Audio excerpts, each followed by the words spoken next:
So, to let you know how far the Muslims have, especially those from the deviant sects, so far away, to the point where you deviate in the aspect of rububiyyah, not even the aspect of the mushrikeen during the time of the Prophet ﷺ went astray in that matter.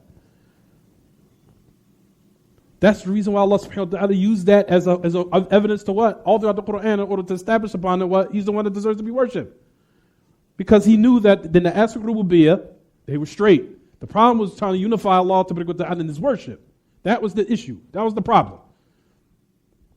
And also likewise, they used to take their awliya, or those who were close to Allah, as mediators and intercessors. That's also was their problem. They used to take their people who are righteous as their shufa'a or their wasa'it, as mediators or intercessors between them and Allah. That was also their problem. But their main thing was in the aspect of ibadah. But however, you will find some of the Muslims from the deviant sects fall into this aspect to let you know how vital and important it is to clarify these matters and to teach the people. Because a lot of people these days, and it's a shame, you'll find Muslims, they have information of hadith, ayat, but because of their ignorance in these foundations and principles, it's as if they're nothing. Because they don't know how to what? Apply that information in its proper place with its proper understanding. That's very important. If you have no usul, no basis, then your roots of your tree is just standing on air and it's bound to what? Fall. And that's the reason why a lot of Muslims these days, from people here in America and also all over the world, either fall into being from the deviant sects or they leave Islam because they never focused on building their usul. They never focused on these matters.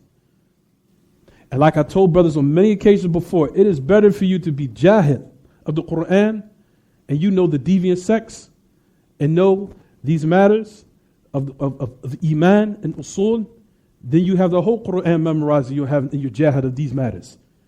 For wallahi, the person that has usul, has good understanding, his iman is straight, and the fact that he has knowledge of the deviant sects and what to avoid, is that Muslim is better than the Muslim that is ignorant of these matters and he has the whole Quran memorized. You understand? What was the hadith of Jundub ibn Abdillah? What did we say? The hadith of Jundub ibn Abdillah, which is the Bukhari.